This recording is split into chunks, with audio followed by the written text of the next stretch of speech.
We have a quorum. Good morning, everyone. Welcome to the council meeting of 29th of April 2021. If we can all stand and we'll open the meeting. Do we stand? Yes. Open the meeting with a karakia. Thank you.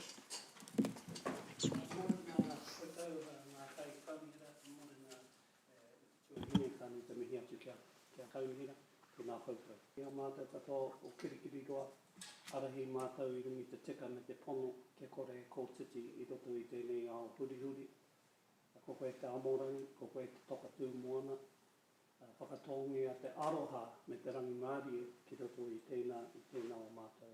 I rumi te ingoto mātou kai whakaora, mā ake ake, amen. Thank you. Good morning. Thank you, Tame. Right, first matter of business is we need to move that I am appointed the chair. I'll move. Oh, oh, there's not a challenge or anything. This is the way it should have been. Thank you. You're being naughty. Stop that. Councillor Angela, should Yes. we call you your second deputy chief or something? Yeah. No. What? No. Stop. So that's being moved and seconded. All those in favour? Aye. Any against? That's carried. Thank you, everyone. So we'll move on to apologies. So we have partial apologies from Mayor Southgate, who will be intermittently joining us via Zoom. Partial apologies from Deputy Mayor Taylor. And when he enters the room, I will vacate the chair. And full apologies from Councillor Forsyth. Councillor Gallagher has indicated he will have to leave by 5 p.m. And if we're not finished by then, Councillor Gallagher, I have your interest in one of the PX items, so we'll move that around to accommodate you. And we have Councillor Naidu-Rolfe on Zoom, and Councillor Gallagher also on Zoom. Are there any other apologies? There are none. So with that, I'll move that the apologies be received, seconded by Councillor Van Oosten, who hasn't got her name tag, neither has Councillor Thompson. All those in favour? Any against? That's carried. Thank you. Right, confirmation of the agenda. Now, in front of you, members, there's a run sheet there. Now, we received, for item 11, the Waikato Community Lands Trust, we received an email from James saying that there was further work that the staff needed to do in further discussion with the members of the trust. So hopefully you all had a look at that. I'm happy to have someone explain further if you'd like, or when we just vote for the agenda, then we are noting that that item is removed. There's also a late item there, item B as well. So, I'll move the agenda. yeah, okay, thank you, Councillor Wilson, and seconded by Councillor Thompson. All those in favour? Any against? That's carried, thank you. Are there any declarations of interest? There are none. Just like to apologise for lateness. Not accepted. That's fine. Sorry. Good morning, CEO. And there are no speakers of the public forum today? No? Great. There is one. Oh, yes, sorry, John Heskett. John. Good morning, how are you? Good, how are you? Okay, we're up to you, so welcome. Now, John's speaking on item 6, the Sky Gardens.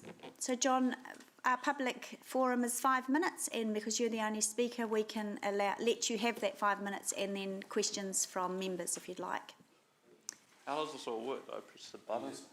Yep, it's all going for you now. Cool. Yeah. Thank you for having me here today. I just thought I'd quickly pop in to discuss what's happened since we've last met. So Sean and Wendy and I have been in communication and come up with a letter of intent for the Sky Garden site down at the Arts Post building. The letter of intent is going to give me the ability to move forward with the proposal, give me some certainty around the land and some exclusivity so I can start talking to investors and start the consultation pro that iwi museum members. Obviously carry on talking with the elected members. The design is still in its early stages. It's going around Hamilton is becoming pretty significant. It's a pretty important piece of land, and just once again really want to make sure that we put the right items down there, that we don't go lease it out for office space. I think it's such a cultural precinct in the heart of Hamilton, and everything that's going around, it would almost be a waste of space if we was Excuse me, John. Hey, just Sean, are you comfortable with this item being open? I think it's a general discussion. General discussion, yes, yep. but the discussion on the arrangements are in PX. Yeah, sorry, we just got the more detailed stuff in a closed session. No, So just it's make sure we keep this, whatever you want to have in public will be in public, whatever you say today. no, it's fine. I just came here today. If everyone had any questions, they can fire away. And just to let you guys know, that we're in the early stages of this design, and things are progressing, and once we hopefully get this signed off, I can move on to the next stages. So if there's any questions by the elected members, feel free to fire away, and I'll be happy to answer them. Great, okay, thanks John. So members, just be cautious around the questions. Councillor Hamilton? Thanks, Chair. Thanks, John. I know there were some concerns initially with the design and that sort of stuff, but I understand you haven't locked anything in. It's still fairly fluid in terms of net result or end result? Yeah, it was just obviously when I first came and saw the council, we had the design down for the King Country, and it was to go away and get something more culturally sensitive and suited to the being in the middle of Kirikiriroa, what we had down in the King Country. I just didn't think was going to work in the heart of the CBD, so it was going away and changing that design to fit into what's appropriate for the city. And yeah, it's in early stages. It's still there's a lot of consultation to happen yet. Cool, thank you.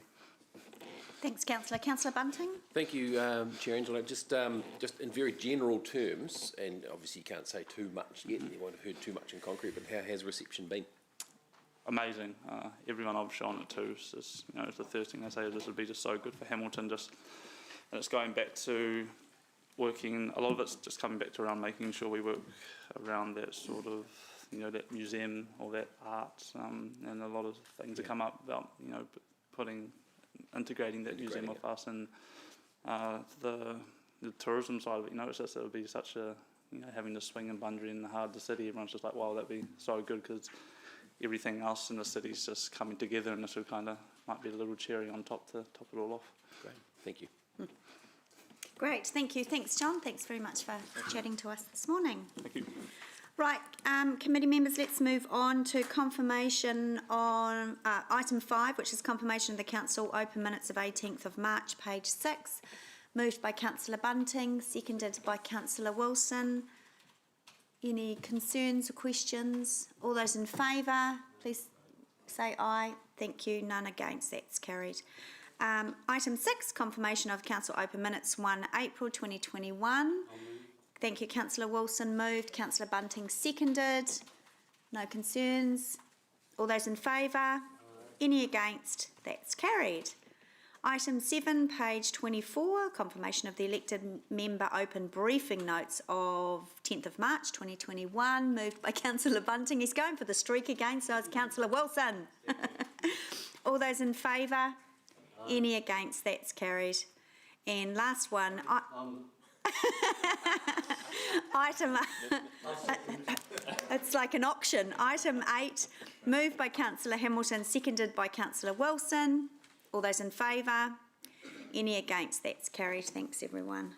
All right, item 9, the Chair's report. On behalf of the Mayor, I will present that report. I won't speak to it, obviously. It speaks to itself. Are there any questions? I could attempt to read the Mayor's mind. Thanks, Councillor Wilson. Oh, Councillor Bunting, yeah. Just had one question. I'm not sure if you could answer it or not. Just regarding Māngai Hemirau's resignation and the reappointment. Will that be following the same process? Probably Becca, you'd be the one to ask. Yeah. The same process as all the other Māngai? And Correct. So the reappointment process will follow as per previous. So basically, Waikato Tainui present with their nomination or their nominated appointee, and then council approves or declines. And in the meantime, will another Māngai be filling in Hemi's place? Well, in the meantime, will another Māngai be filling in finance? No, it'll just be a vacancy at this stage. Okay. Yeah. All right. Thank you. Okay, thanks, Becca. I'll No, councillor Hamilton got in first. It's like councillor ninjutsu. It is. So that's being moved by councillor Wilson, seconded by councillor Hamilton. Is there any debate? No debate. All those in favour? Any against? That's carried, thank you. Okay, item 10, the refresh of the Central City Transformation Plan. Jen? No?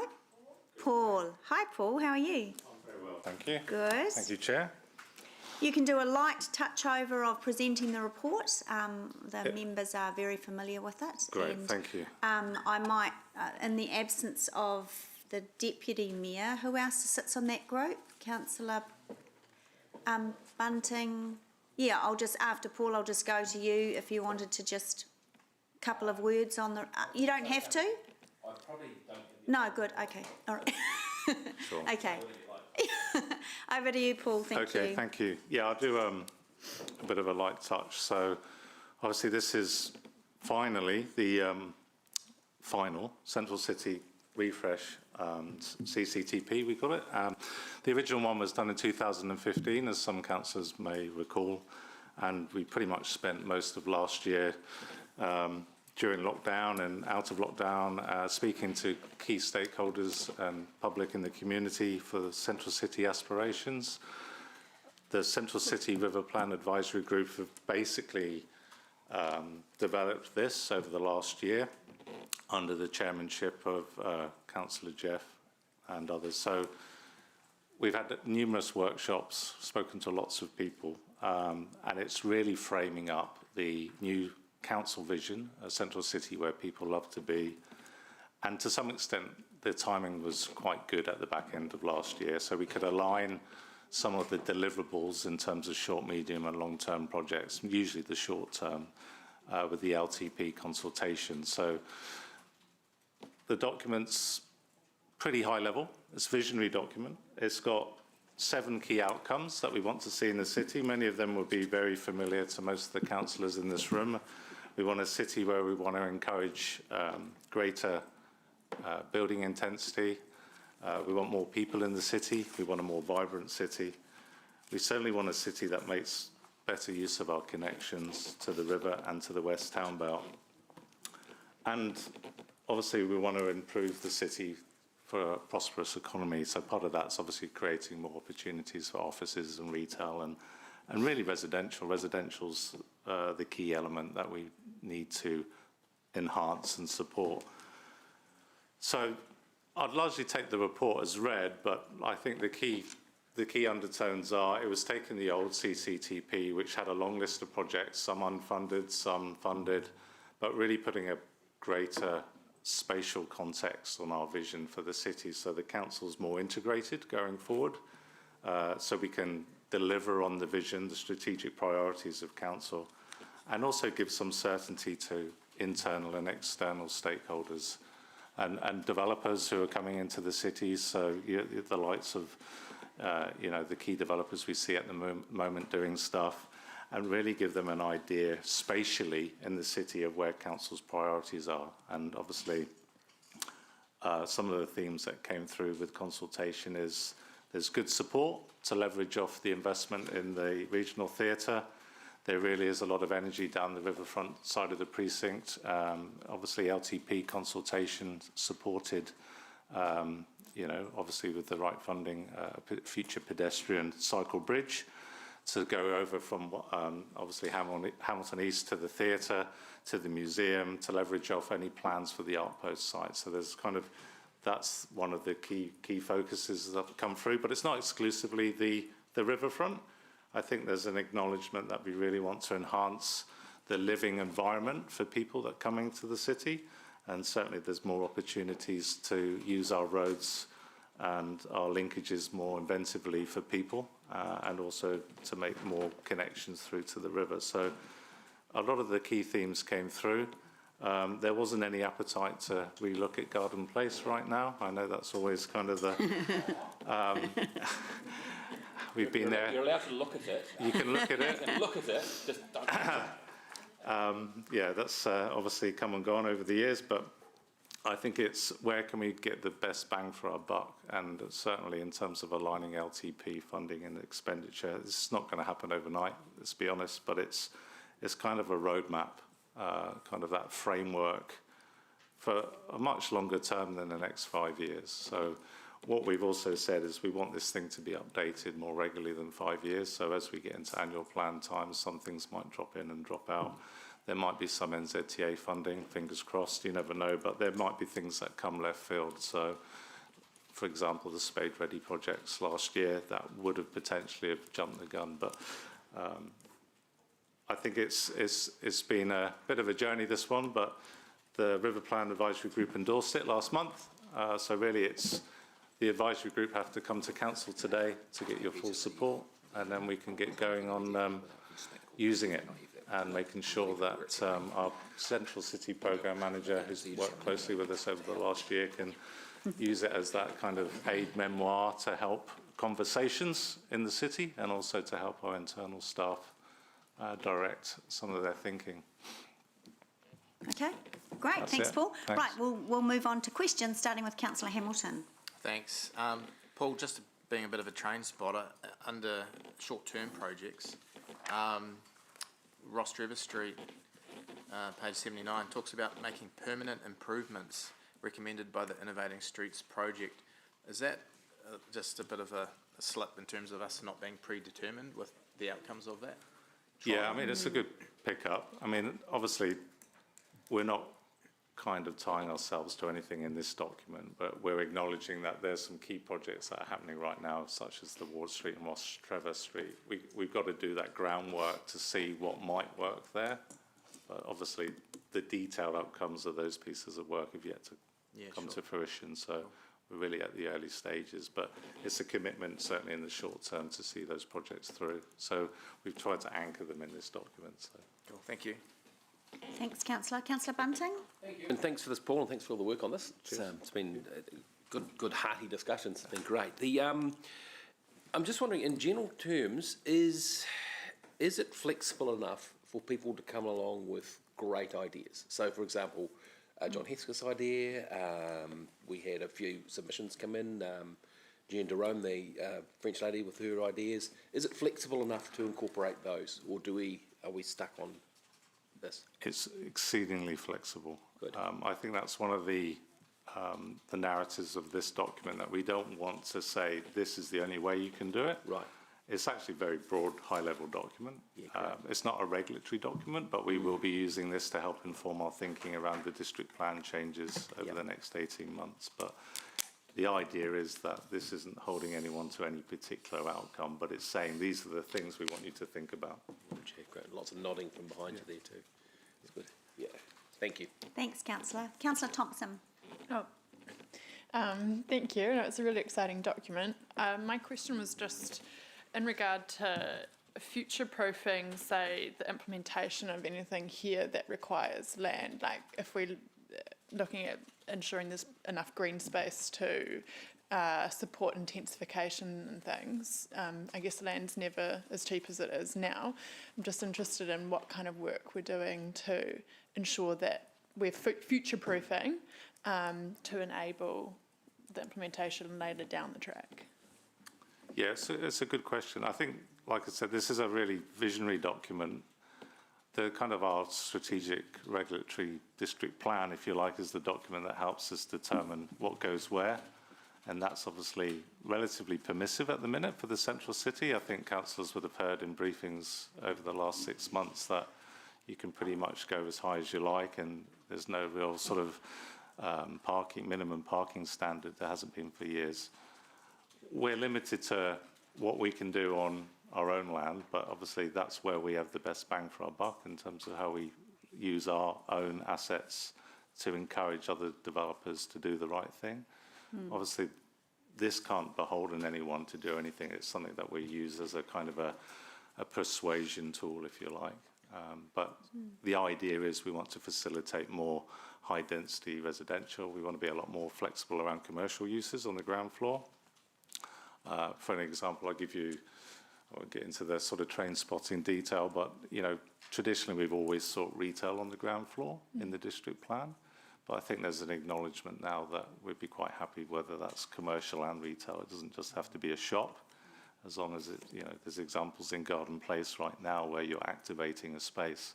It doesn't have to be retail. You've got some very successful businesses going in there. So those are the sort of levers we'll be looking at when we get to the district plan, where we can perhaps be even more flexible around what you do and where. But in terms of public space, it's a good question. I mean, like I said, our riverfront and our West Town Belt is where we've got the most control. The blocks within the city, we don't own those. So that's up to what our kind of development community want to do. We can certainly encourage where connections are and mid-block sort of walkways, like your Casabella lanes and those sort of outcomes. Yeah. But the actual, you know, the blocks themselves, unless we own them, it's really seeing what the developers come in with. Spaces around Victoria on the River is a good example. So we own obviously VTR, so we can encourage how the buildings interact with those public spaces. So those are our best opportunities, really, I would say. Your arts posts and your VOTRs to encourage better interaction and the land that we do own. Okay, thank you. Thanks, councillor. We'll go to Zoom land. Councillor Gallagher. Yeah, thank you. From Zoom land, can you just very quickly summarise the interaction we've had with the design panel on this particular upgraded plan and moving forward? Yeah, certainly, Councillor Gallagher. We've had a couple of meetings with the design panel early on last year. Seems like a while ago now. I think it was one just before lockdown and one sort of mid-year. So we've had a number of conversations with Brian and the team. They're very supportive of this. Obviously, the design panel use a document called Vista, which is probably very broad brush, citywide, and so they're saying anything that gives a bit more flesh on the bone around central city vision and aspirations they welcome and support. So that's a good question so far as we would expect the design panel to have this when they're looking at proposals in the central city. It will certainly provide a framework for the panel and whoever is on the panel in the future to use. And they'll work very closely with our particular central city panel, presumably. Yes. Elected members as well. Second question, thank you. The aspiration of a train, dare I say at the moment, in reality, the only two cities that are connected, central Wellington to central Auckland, is by three times a train a week. In terms of this plan, how much have we focused on the linkage of restoring a Hamilton Central station vis-a-vis initially, of course, Auckland Central, Auckland Airport, eventually Tauranga, obviously, Rotorua? I think that's always been at the back of our mind. I mean, obviously, we've aligned the thinking with the Metro Spatial Plan that's been ongoing for the last 18 months in terms of the aspiration to have a central city transport interchange. A lot of that conversation is mode agnostic at the moment, so there's been no definitive detail around a train per se, but I think it would be foolish to think that we're not planning for that in the future. So this document won't get into that detail. There's a lot of business case work that's yet to happen, and that's going to be kicked off very shortly to start looking at that in more detail. I think what we're trying to do in this document is recognise that we want a modal shift and we want a transport interchange in the central city, and we want to facilitate, as far as practical, the surrounding environment to facilitate that. So obviously commercial and residential is key. We want people to be able to access whatever happens in the future. But as I said, it's one of the challenges of this document. It's at a certain level, visionary, aspirational level. So we haven't got into the precise details of, you know, when that might happen, because we don't know yet, is the honest answer. Okay, the final question is, I acknowledge that this is a refresh of the 2015, I think the document seems a long time ago. Can you just confirm whether or not there are intents to refresh the Hamilton East plan and the Frankton plan that were done done at the same time in line with the river plan and the CCTP plan? Yep, I know those documents reasonably well. So the Frankton plan and the Ham East plan are being looked at now for the other piece of work that you'll be familiar with. Luke's briefed you on the MPS UD requirements, and that's all looking at intensification areas and walkable catchments. I don't envisage that those specific documents will be refreshed like the CCTP. They're more likely to inform future area plans under the MPS piece of work. So that's to help shape where intensification may or may not happen in the future. In terms of the river plan, that's still pretty relevant now. So there's no intentions to refresh the river plan at this moment in time. It aligns very well with what we've got in front of us at this time. Okay, thank you. I'll save my contribution. Thank you very much. I'll save it for debate. Thank you. Thanks, councillor. I just have one question, Paul.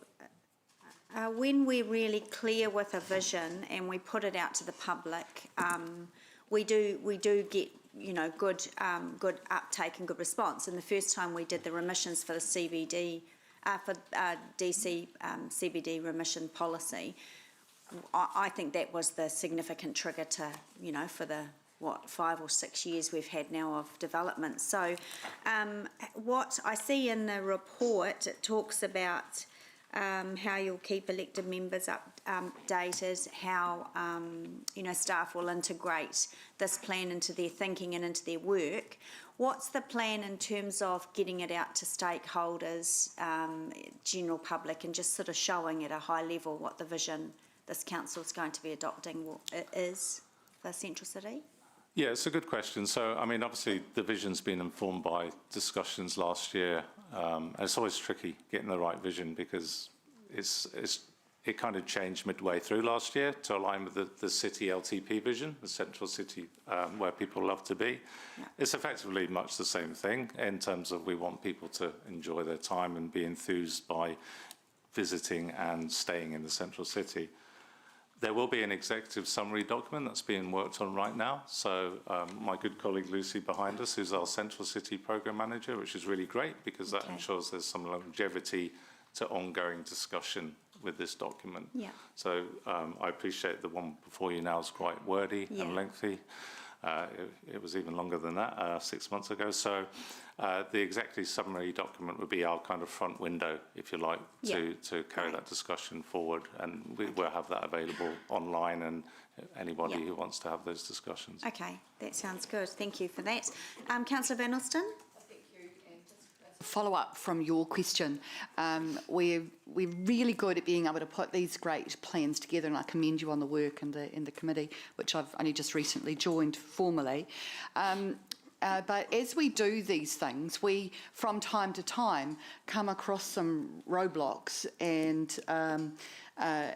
create angst in the community that we didn't necessarily see coming. Are there things in here that you have that require a great deal of change that could also fall over that threshold, I'm thinking?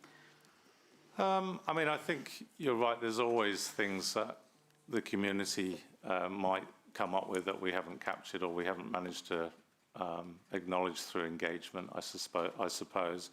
I mean, the biggest thing this document's trying to do is to get more people in the city, really. And the best way, in my mind, of doing that is to provide for more places to live.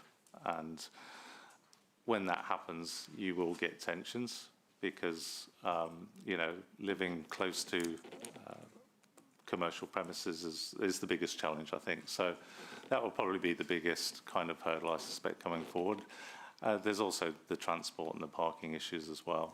When you're trying to create a more residential focused environment, say north of London Street over the time, that we're trying to facilitate more residential premises in that part of town.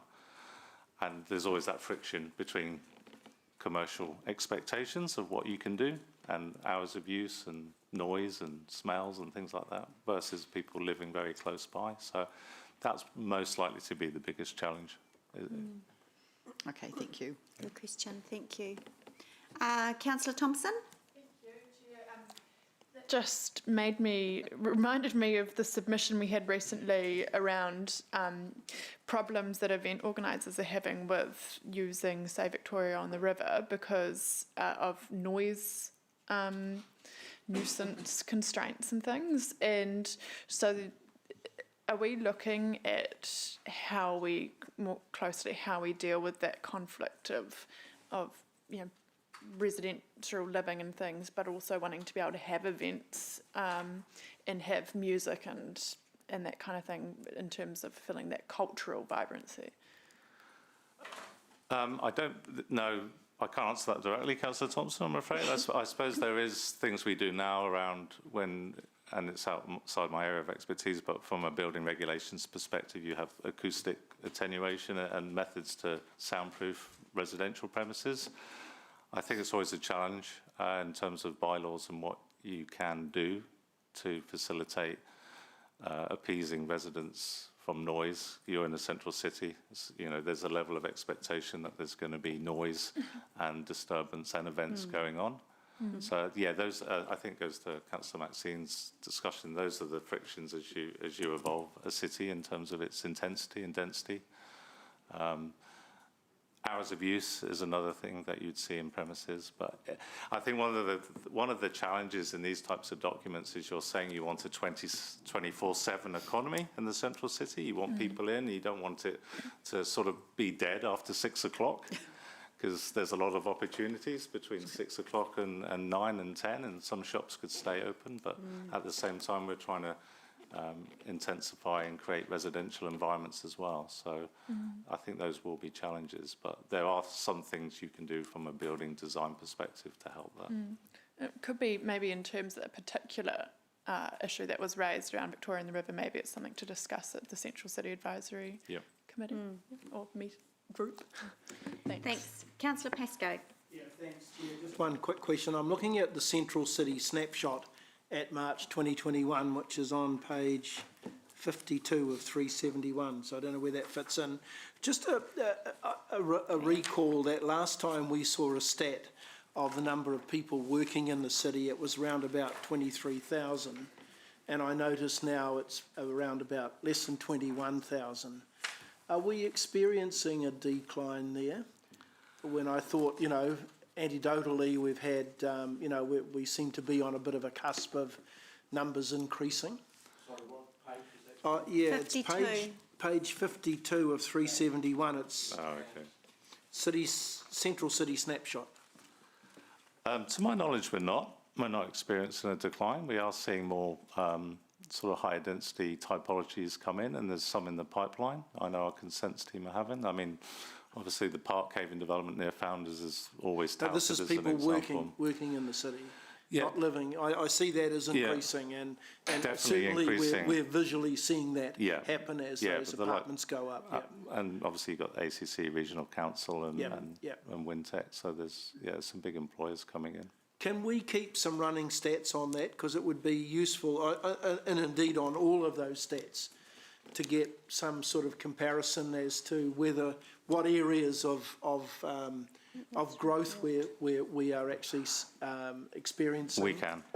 We are already. My good colleague behind me, Lucy's working with our growth and analytics team. So we're measuring lots of things in the central Can we get city. those in future reports so we get a little bit of a... Councillor Pascoe, I'm aware that this will now move over into Councillor Hamilton's Economic Development Committee, so monitoring and reporting will go through that. So. Okay, that's good. But you're right. I think all those things we can measure now. We've got good handle on vacancies. Good stuff. Thank you. Thank you. Councillor McPherson. Yeah, just a follow-up to Rob's question. What year were these snapshot figures taken out? Looking at the population, I've heard a quite considerably higher population figure than that living in there. Wasn't 2013 census figures, was it? No, those snapshots were taken. We got those last year for the document from our current projections that we use in terms of what we've monitored for resident population in the city. So they're pretty up to date. I don't want to go into too much detail, but I've definitely heard different figures from council on that. So perhaps eventually that'll get sorted out with Rob's request that we get the regular updates. Yeah. It's true. I mean, we've put in place a dashboard to make sure that we can keep a better handle on it. So we would monitor, for instance, for businesses or residences, new permits and any demolition permits, and sort of match them off like they do births and deaths with Stats New Zealand. Yeah, I mean, I'm not au fait with all the things we monitor, but I mean, there's the CBRE office and retail vacancy figures, and we can monitor all our building consents granted in the central city area. You know, there's a whole sort of heap of metrics we can monitor from the data. How do we tell, for instance, if there's a one-bedroom apartment where there's 1 or 2 people living in it? That would be sort of our demographic data from Stats New Zealand, presumably. Which is probably 2013. Yeah, that would have been old, but that is and maybe that's the due for a very recent update. Difference that I've seen, where someone did an estimate based on how many people they thought were living rather than specifically how many residents. And we have our ratings database as well, so. Yeah, but that doesn't tell you the numbers of people. It won't tell you the numbers of people, no. Because that may be important even if you're looking at sectioning off into precincts within the city, you know, someone wanting to start up a business, how much foot traffic am I going to get in a particular area, that sort of question. The foot traffic's an interesting one. I know our CCTV team can sort of start to monitor and do heat mapping for where people gather. So I certainly think if you look at Victoria on the River, it's something we should be monitoring to see how successful that is. It's something we don't ordinarily do, monitor how our public spaces function. There's going to be, so one of the strategies that we've got is to look at how we can embed some of the technologies other councils are using in terms of pedestrian count. We can, you know, from a traffic perspective, we can anonymously monitor the number of cars passing certain points, and so we can work that out, and that's off the back of cell phones. It's all anonymous. We don't know whose cell phone it is. Same technology applies, and it's reasonably cost effective now for pedestrians as well. And quite a few, in fact, it's the norm now in quite a few cities around New Zealand. So we just need to start thinking about how we invest in that sort of tech as well. Because one of the challenges you put to me is to what is our return on investment, and it's not the financial return on investment, it's actually has this project delivered the value we were looking to get out of it from a society point of view. So definitely on the cards, and everyone's got a challenge to look at how they can do that sort of stuff. And that sort of info will come back to the Economic Development Committee on a regular basis? Or? Well, a couple of things. I want it readily available and live so that we can actually use it for broader than that, so community can use it. But also that we can actually start making more informed decisions to whatever committee it's relevant to. It'll be standard to that committee, but it might well come through to your committee as well, or other committees as well, depending on where we're heading and what we're trying to achieve.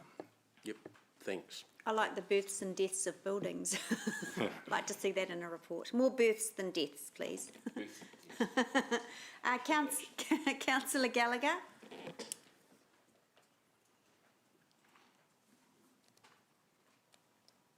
Yeah, thank you. Sorry, I just questioning it. Highlighted me to item 29 in the report.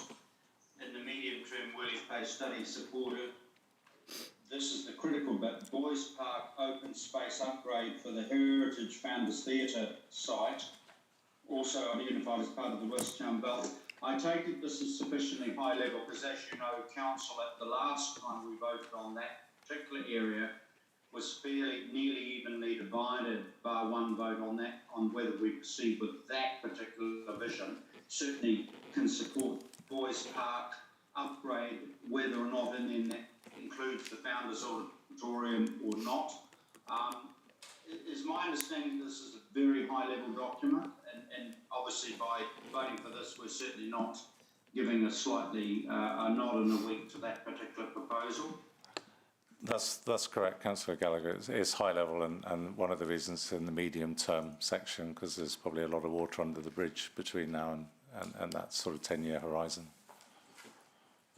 Sure. And just picking up on Councillor Thompson's question, obviously we're covering around design standards, you know, around the clash between inevitable open events, artistic events, sports events, public events, versus, you know, as residential density increases in the area. So that's very much a key area around some design guidelines for surrounding properties. Yep, that's correct. I mean, there's Yeah, I mean, that would happen through building regulations anyway, but it's certainly something you can look at orientation and placement of buildings at the early stages and how they interact with the commercial premises around them. Right. No, thank you. Thank you. Thank you. Okay, so that's all the questions. Thanks very much, Paul, for presenting that.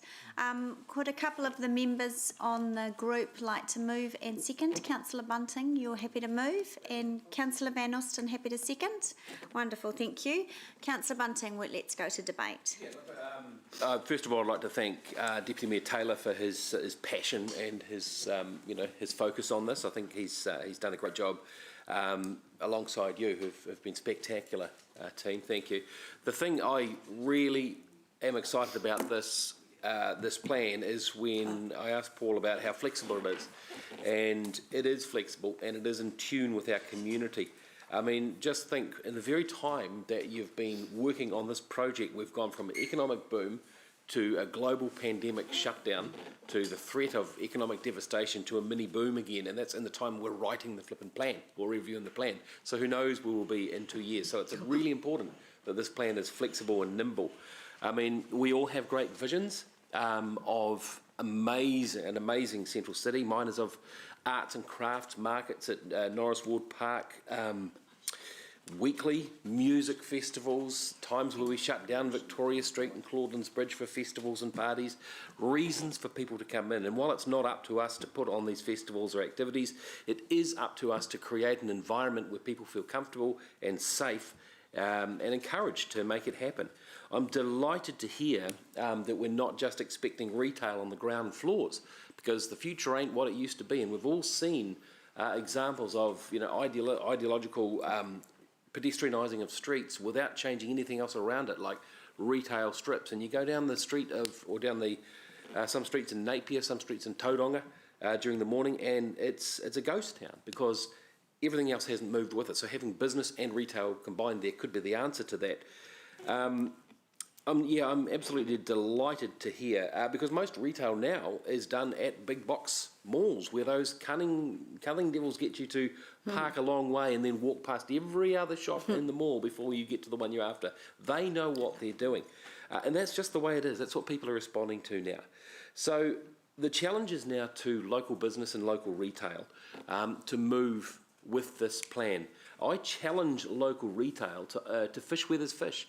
I challenge them to stay open later at night. I challenge them to open later in the morning, because that's when people can and want to shop these days. If you want to compete with the internet, that's when you do it.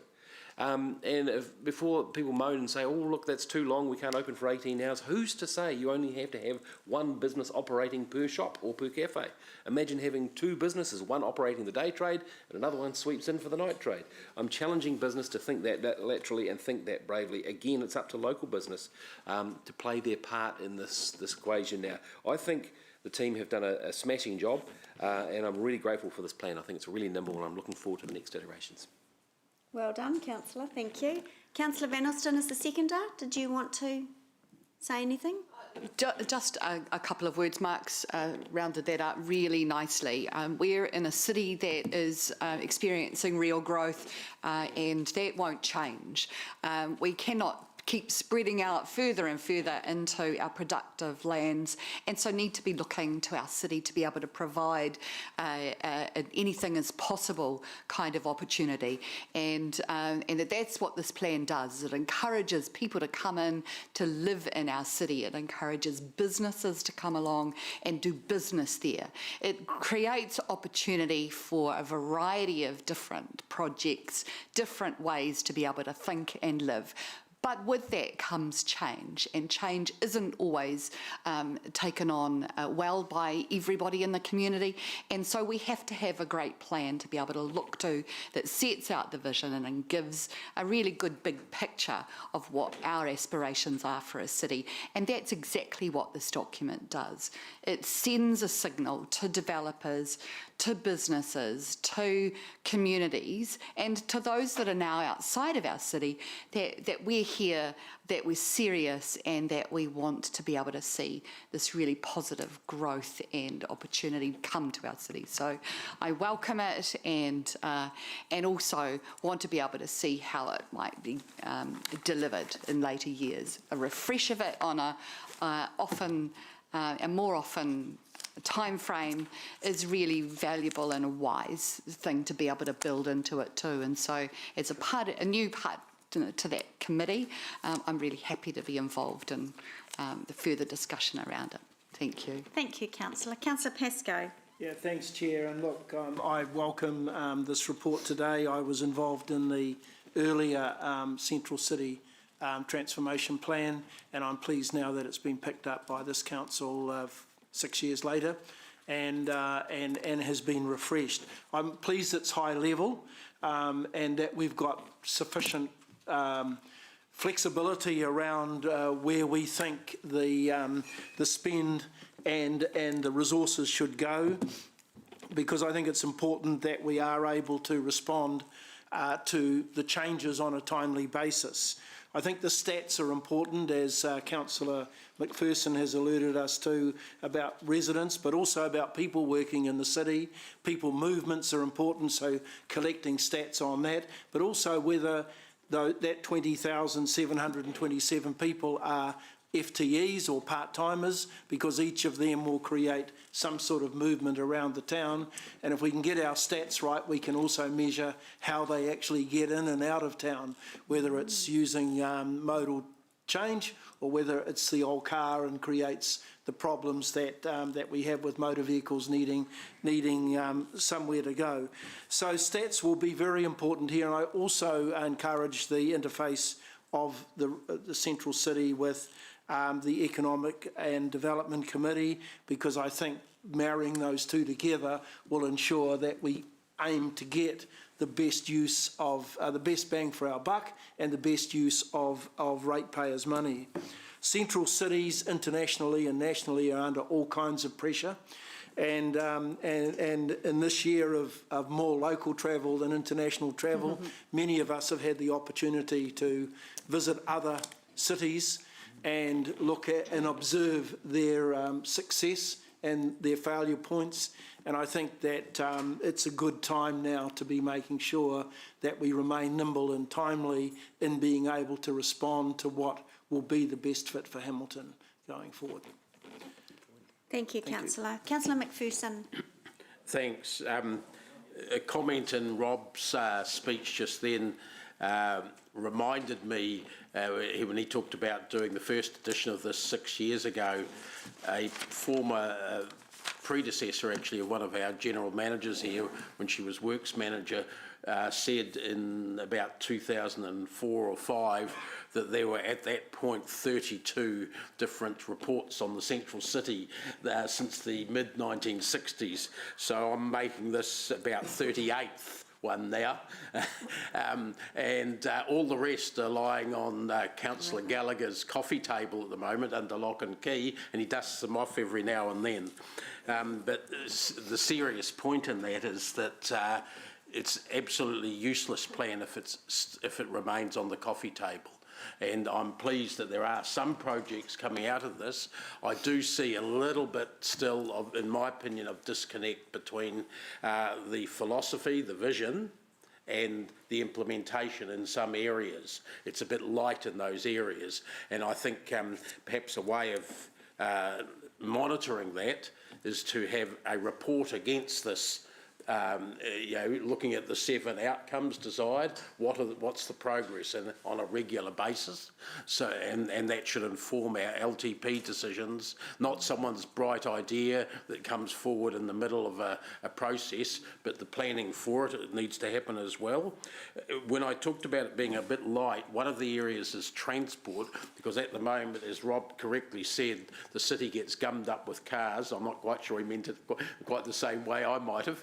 But how many there's thousands of cars come into the city each day to bring people to work in here, and thousands more travel through the city, and we haven't yet, and this doesn't yet devise a plan to separate them from the places where we want to improve the quality for foot traffic and cyclists and cafes and so forth like that. We haven't worked out how best to handle that separation, and transport routes around the city and transport to the edge of the city are things that could help with that, but they're not fully identified. The whole issue of the which north-south route is for cars, which is for buses, which is for pedestrians and cyclists, that sort of thing is still up in the air. Those balls are still being juggled, and this doesn't really address that. Living in the city is another area we're a bit light on, in my opinion. We want it. We don't want it in bad buildings, but we're not quite sure exactly where in the city we want it. We've got one of the biggest CBDs in the entire country, if not in the southern hemisphere, certainly for our size of population. So it's not clear, and it happens where there's an opportunity for a developer, which is not a very planned way. So I think we need to do something there. The Metro Spatial Plan is a good concept, but there's got to be something between that and this, something intermediary that actually leads us to developing in the right areas. Thanks. Thank you, Councillor McPherson. Councillor Thompson. Thank you. Firstly, I want to thank the team who have worked on this document. I think that there are some awesome themes that come through, and it really does paint an exciting picture for the central city in the coming decades. I think a really important thing to keep in mind is that when you look at big box retail, one thing we can't compete with it on is the amount of car parking that it can provide, particularly on the fringes of the city. But what we can do is really work to the strengths of the central city and in creating a place that people love to be. We have a river, we have trees and green space, we have art, culture, events, public spaces, laneways, and more of them hopefully to come, pedestrian-friendly. We can have pedestrian-friendly spaces and all these great things which actually bring people into the central city because they want to be here. And so providing transport choices into the central city will be critical as well. But I think that this really is about saying, hey, look, we can't compete on how many car parks the base has, and we can't really keep adding more and more to accommodate people, but what we can do is actually create a place which draws people in because it's fantastic to be in. Yeah, thank you. Great, thank you. Councillor Wilson and then Councillor Gallagher. Yeah, look, I've enjoyed being part of the group that have worked on this. I felt then and still feel we could have been more transformational. I feel actually Councillor Dave hit the nail right on the head in reference to the size of our CBD. It's too big. I think we need to trim it. And I would like, dare I say it, that some of the so-called office type precinct to the north of the city should be bold. And we should actually go in with high density residential. The reality is you walk down some of our streets in the CBD and they are empty, and they have been empty for years, for decades. So if we really wanted to be bold, and if we really wanted to have a visionary view, it would be to say areas from London Street, Rostrevor Street, Liverpool Street, actually, let's bowl most of it and start again with high density and residential. But we're politicians. We're a little scared. And I don't blame us because I'm one of them, right? And there'll always be the issue of money. But here's the thing. The market will respond. And we as a country are facing the most significant housing challenge we have in decades. But in our heart of our CBD, we have all this empty space. Do you think we can find a solution? I think we could. So good start. I enjoyed working on it. I agree with Councillor Dave. I don't think it's much different to the early iterations we've had. It's not a negative reflection on staff. I don't want to say that. But if I had the chance, I would take a radical different approach. But I don't know if we're brave enough. Thank you, Councillor. Councillor Gallagher.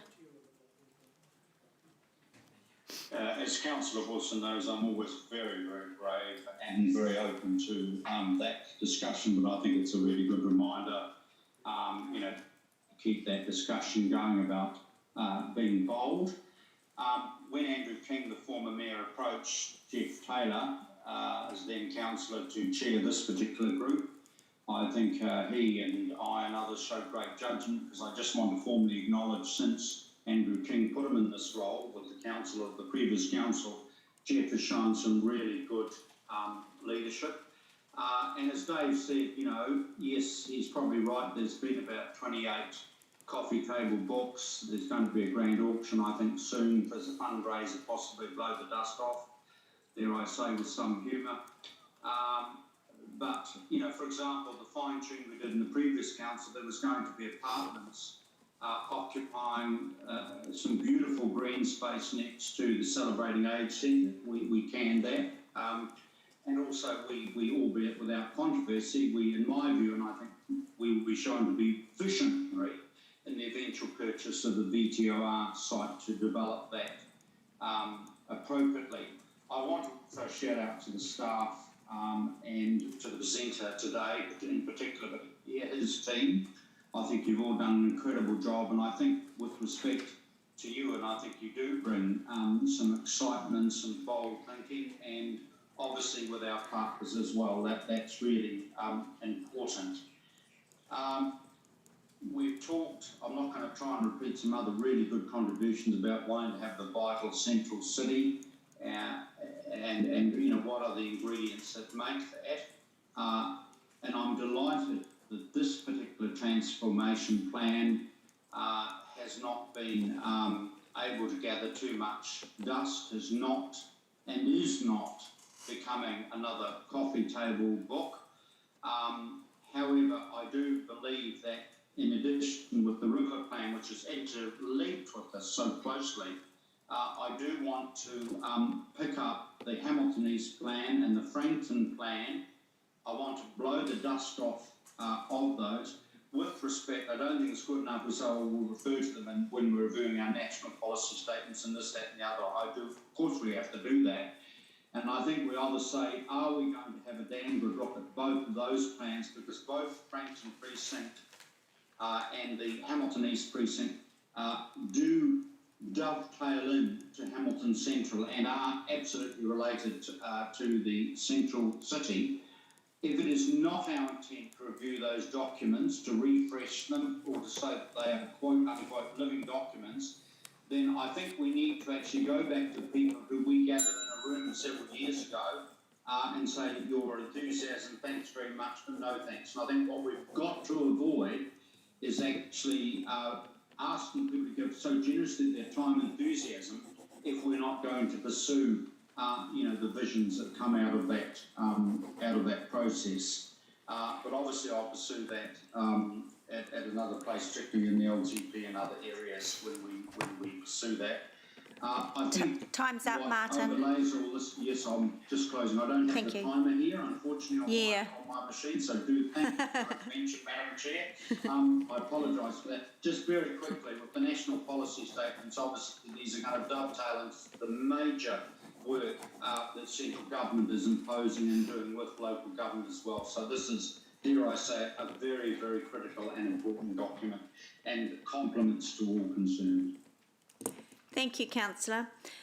Before I go to Councillor Bunting for right or reply, I'll just make a couple of comments. I really agree with actually what everyone has said, and I was involved with the original CCTP, and one of the first things we looked at was what other metro cities of similar size had gone through with the birth of big box retail and what that did to our CBD. And we quickly realised that yes, Hamilton CBD is too big, and that we were not in any way unique. So this evolution that we've gone through in the last sort of 5, 6, 7 years will continue for the next, I would say, 5, 6, 7 years until the CBD has reinvented, or as the CEO often says, reimagined itself. I really like what Councillor Thompson said in terms of, yes, we can't compete with the base with the offering of car parking, but the base can't compete with us with creating a space that's full of culture, that's full of art. I love laneways, I'm a big fan of those. And they certainly can't compete with us with open space and unique retail. You know, we all know that big box retail offers a cookie cutter approach for consumers. So I was a fan of the first CCTP that did speak to creating a brand new residential area where Councillor Wilson was talking about in terms of calling the north part of Victoria Street Victoria. So it was looking at that. But I'm just as confident that the priorities in this plan are relatively aligned with our LTP. But, and this is a fairly significant but, I'm right there with Councillor McPherson in terms of the stack of river and central city projects that started way back with Margaret Evans, I believe, who was the first to really look at what we can do to reinvigorate the river and the CBD. So it's frustrating to sit here year after year and redo documents and come up with visions when the politicians around the table don't commit, don't put funding, and don't really put their commitment forward to implement. So that's what we have to do. Or that's what we have to do. And interestingly enough, in the area of transport, often it's just as slow, but we do implement. And maybe it's because it's easier, it's a more tangible thing to build a road, no, I won't actually put cycleways in there because we've dragged the chain on that. So implementation is key. Now, of course, on the back of that is that every 3 years there's possibly a new council who will possibly decide that there's a new plan and they'll start all over again. So I think getting it embedded into the LTP, getting the funding and getting some commitment around this plan and any other plan going forward is absolutely critical for success. Oh, nice. Oh, worship, nothing. Worship. Councillor Bunting, your right of reply. All going so well until he said noise. Noise. Hey, thank you, and thank you everybody for your contributions. All valid, and it shows the passion we have for this place. I think there's one person who has been missed out, and that is Jen Baird. I know Councillor Taylor thinks the world of you, and we wish you all the very best in the future. And we hope that the person who succeeds you in this role is as interactive and as innovative as Jen has been, because that has been key to what she's doing, or to what's happening here. We don't have the monopoly of ideas. Let's not overstate our importance in this. We don't have the monopoly on ideas. It's now up to us to work with local businesses all over town to share information, to share desire, to share vision, to share data, and to work ahead together. So let's really take this to the next stage and get with these people. And dare I use one of Richard's favourite phrases, and that's let's get a hackathon going. Let's share what we've got and let's get going with this together. In response to Councillor Wilson, I do agree it's too big, but we don't decide what's going to be bold. We decide if we're going to be bold, but business decides if they're going to actually bold something. For example, Union Square. We didn't bold that. The market did. And they're making something tremendous, and we're going to work with them as much as we possibly can. It's up to us to give them an environment in which they can do so. And I think the market actually will decide that the CBD is too big. The Riverbank Mall, Panama House, we didn't do those. Matt Stark did those. Because he was confident. We've had a submitter in here today, confident that we can do something in our CBD. That's where we're doing well. We need to also, I think, be careful. The base is not our enemy. I so often hear that the base is destroying the centre part of town. I'm sorry, but we govern that part of town as well. And the basis of success is important to us, as is Chartwell and as big box retail. We just have to shuffle around to make sure that everything works. So, but thank you everybody. On behalf of Deputy Mayor Taylor, I think he'd be really pleased to hear what's been said today, and really pleased with the work. So happy to commend the report. Great, thank you, Councillor. Well, if we can go, let's vote now. If we can go to the board, and Zoom landers, if you can use your electronic hands, if they're easily accessible, that helps the staff. Thank you. Yeah. Kesh? I'll just use your real hand. The motion is carried unanimously. Great, thank you. Thanks, everyone. Let's stop for till 10:02 for a morning tea break.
partners on their LTPs.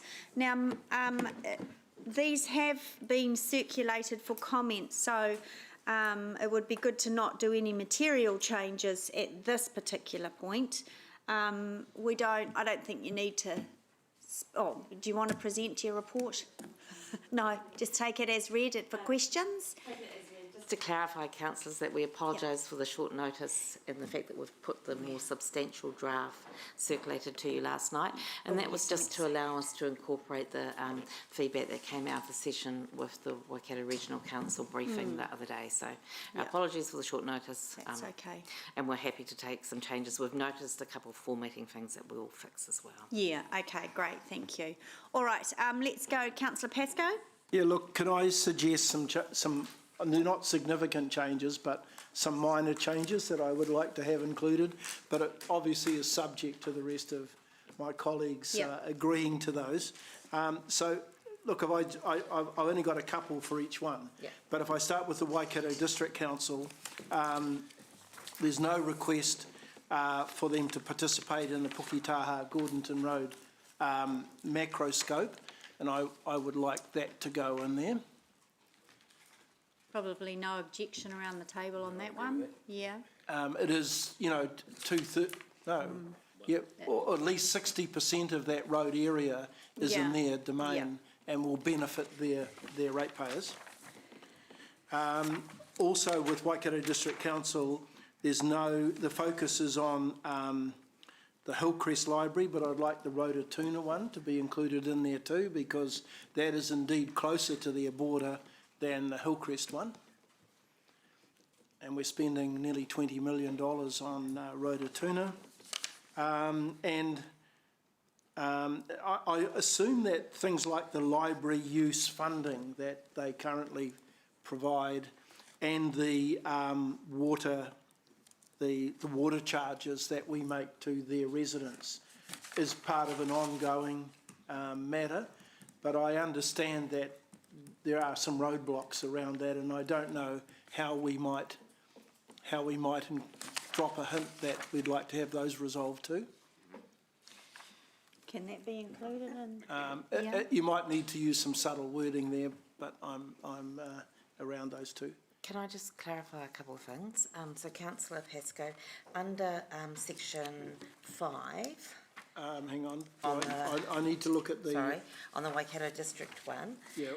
We've called it Safer Communities, and in there we do talk about the Gordonton Road, and the fact that we are saying that it's not going to be funded by NZTA. The cost is $3 million. Hamilton City Council requests Waikato District considers a funding of a contribution. So I think we've mostly got that one covered for you. Okay, no, that's good. I missed that. I did read this last night when it came up, and I had these notes already prepared from the earlier read. So, no, thank you for that. And then we also... And maybe if you just mention that we are undertaking a macro scope, which I think we decided on at your meeting, Councillor Angela, on Tuesday to start that macro scope. So we'll add some weddings. So if we can add that in, that would be great. Okay. And then we do talk about the Hamilton City Council supports the continuation of the library arrangement with Waikato District Council. That's under 3.3. Okay. But we will talk about the water charges. Yeah, and if we could just reference Rototuna. Plus include Rototuna. Rototuna Library, with Hillcrest, on the Waikato Regional Council, my only concern there, and I appreciate you've done some really good notes in the upgrade, my only concern there is that the stats or the way that Waikato Regional Council have solved the Tahuia ongoing costs is, in 8.2, is they've used cents per 100,000 capital value, whereas when they did their annual plan, they did the same calculation but said it would actually cost Hamilton ratepayers $5 million. And I just think that maybe there's a sleight of the hand there, that they've given us the cents per 100,000 but not what the cost might be. And I did a very quick calculation, and I'm not saying I'm right, but it looks like it could be $8.5 million by 2023. That was rebuffed by the chairman at a recent meeting that we had, but he didn't offer any other alternative. So I think we'd like to just get a little bit of oversight on what it will cost Hamilton ratepayers by 2023 Yeah. with each of those three stepped increases. Okay, we can definitely add some more wording in that, asking for that. And then Waipa, I really just had some comments about the roading network connections, which is similar to the Puketaha one, the Tahuia train, that I don't think they contribute at all to, when I think you've got that covered, and also transport hubs. You know, we're going to spend $7.5 million on upgrading our transport hub, which again might just fit into that general comment that you've got around, you know, some of the infrastructure that we provide that is beneficial to, and maybe you could mention the transport hub in there. We definitely can add some words. Thank you. Yeah, great, thanks, Councillor. Councillor Wilson? Yeah, thanks, Your Worship. Look, I've only now just discovered, through the thanks of help with Councillor Ryan, the most recent iteration, which is now draft 2. That's right. Because I think that captures my concerns both at the Waikato District Council level, that they do need to make a significant contribution towards Tahuia. And so I'm pleased that was captured. Okay. And I also see you've captured a very clear message to WRC that we're endorsing them spending an extra 2.2 million on the European safety control system and the push-pull safety case. So with those two things, I'm comfortable. So I apologise a little bit because I only just discovered it. Thank you, Councillor. Councillor McPherson? Yeah, look, I'm trying to catch up with that exact same thing with Waikato District Council. What I'm not sure about here, you've got added in the Te Kaupata station, which is good, but the 220,000 per year, sorry, I'm on your draft 2, number 4.2, and 220,000 a year that we're saying they should do, should provide to support the service. What's that based on? Because Rob was just talking about was the basis for the Hamilton rate. What's the Waikato District? Is it just on Huntly? Would it be on Huntly and Te Kaupata? Is it equitable with our one? That's what I'm not sure where the 220 comes from. So the 220, this is what I have extracted from what they have put in their long-term plan. So in their long-term plan, they have said they have committed 220,000 per year, the 750 for the upgrade of the stations, and as well as the 100,000 for the business case. I see where it's come from. Yep. So what I would say is our submission should be saying that their public should be rated in exactly the same way as Hamilton is being rated within the catchment. And you'd have to define what that is, you know, obviously the township, how wide do you go, that sort of thing. And if from the time Te Kaupata to stop, they should be included as well. And on the similar basis, if it's so much per 100,000, or if it's, you know, which seems to be the way they're working on, then the same thing should happen up there. And that's been the irritation that we've had, I guess, recently with them not putting anything at the start. So 220, I suspect, is a little bit light. And it's being set by the problem. Sorry to go into this, it's not quite a question, but the problem is that the regional council set the Hamilton one in consultation with us and the formula, but in this case the district council has set a cash amount and there's no formula, and I don't even know whether the regional council is onto that, the fact that it's different from the way Hamilton's being done. Would you we can definitely add some words to the Waikato one, asking them to clarify, what areas of their district are contributing towards that funding. Is it being, how they're rating it? Yeah. Asking for them to clarify that for us. Would you like us also to include something in the Waikato Regional Council submission that suggests they should actually be rating the urban areas of both Yes, Waikato and Waikato? I was going to come to that for buses as well as rail. In fact, a certain senior member of that council yesterday asked me to see if we could get something like that in our submission, because they want to be able to hit up the district council or that area for equivalent sort of subsidy support, whatever you want to call it.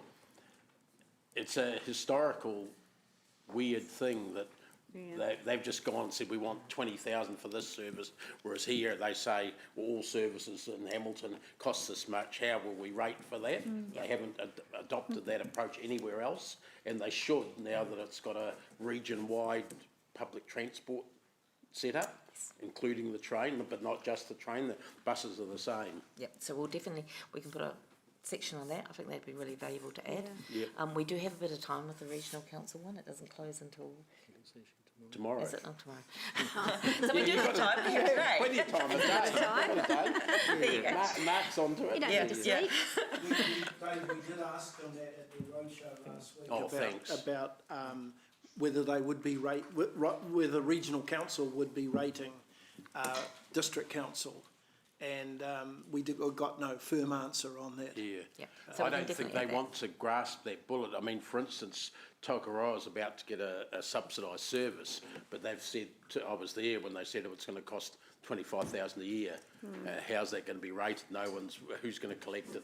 It's different from Hamilton. Yeah. Okay, Definitely. great suggestions there. Thank you. Just want to welcome Mayor Paula from Zoomland, who has just joined us.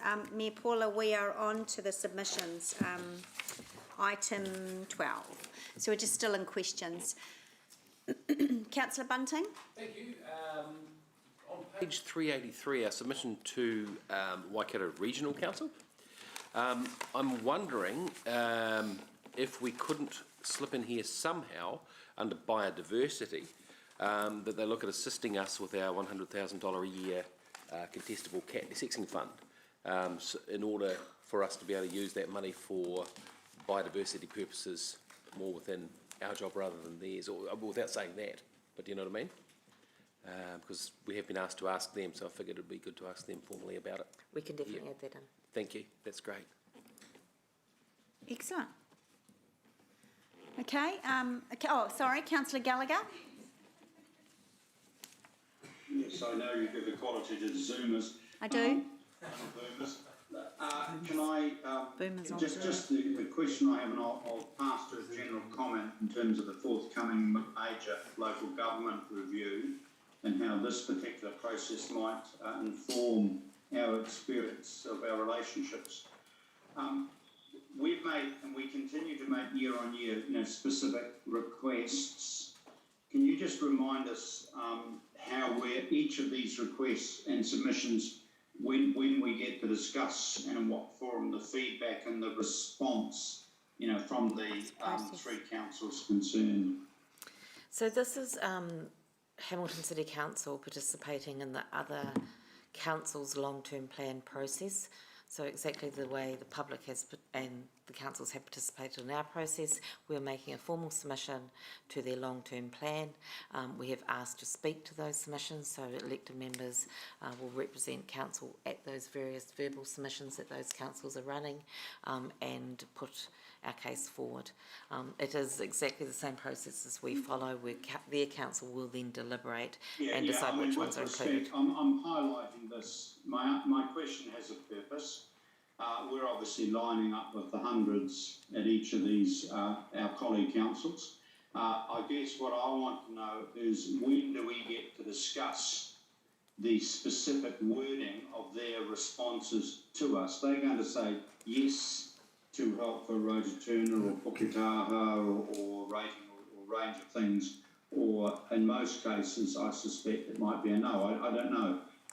So the question is, when do we get to do the follow-up to our submissions, albeit we're lining up with 100, 200 people in each room? We can maybe bring them back to a council briefing once we've had the responses, once we have participated in their verbal process and have a response. A formal report back to this council, because if we, I mean, frankly, this is groundhog. I'm going to predict right now the responses you might be getting, but I won't, because I'm a very glass half full kind of person. But it just seems to me, let's use this year's exercise as a good case in point of what role we have in these crucial long-term plans of our colleague councils, and to what degree things like future-proof H2A impact on this, because I strongly suspect this may be what we're talking in the debate about the need to participate in that. You're review debating now, of but local government. however. Okay. We can look at it for an opportunity to bring the responses back to council. Well, otherwise we're wasting, with respect, in my humble view, we are wasting our time unless we get to debate how successful our submissions have been. Okay. Thank you, Councillor Thompson. I just wanted to, just in support of Mark's comment around the cat desexing and reminding WRC of the conversations we've had around that to date, could we emphasise in there that by supporting, say, us with that going 50-50, that would enable us to consider reinvesting that money into the furthering nature in the city work. So it's not just saying, hey, give us more funding or come and take this part of the responsibility away, but actually by doing this you enable us to work with you on this nature in the city work and achieve more, so if that makes sense. And it's only considering, so it's not saying we would do it, but...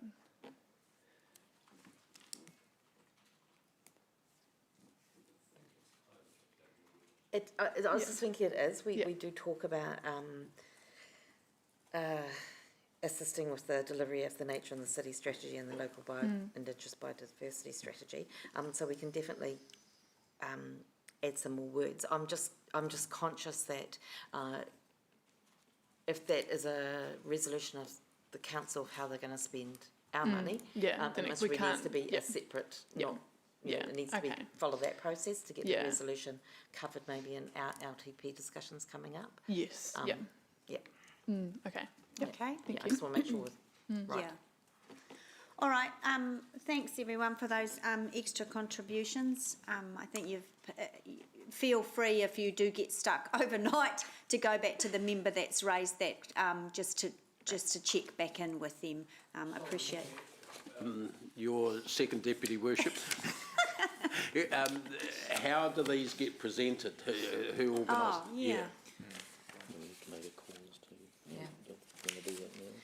Would elected members like to decide now who would like to present?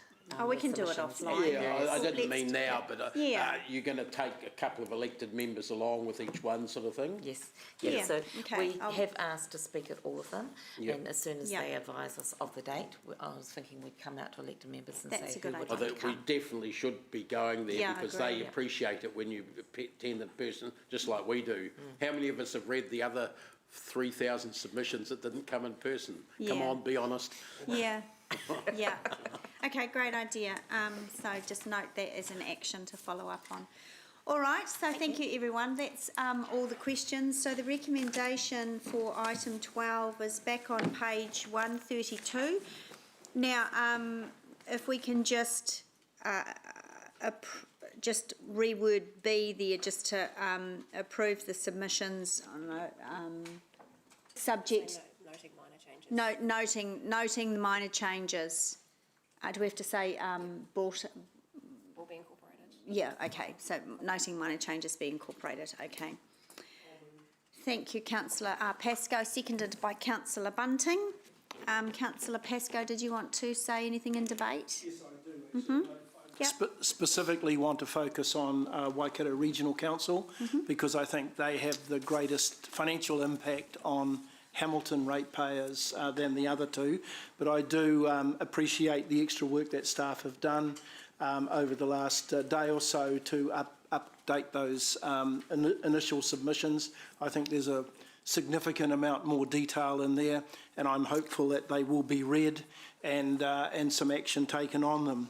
But insofar as Waikato Regional Council is concerned, Hamilton ratepayers face an average 9.9% rate increase with regional council rates this year. And that's measured against an average rate increase for the whole of Waikato Regional Council of only 7%. So we're really getting stung in terms of the average the way it is. And interestingly, both Waikato District Council and Waipa District Council ratepayers will, if the present plan goes ahead, will in fact have rate decreases on the previous year. So I'm not sure how that's worked out, or whether or not the governance group at Waikato Regional Council are aware of that, or how they've actually responded internally to that.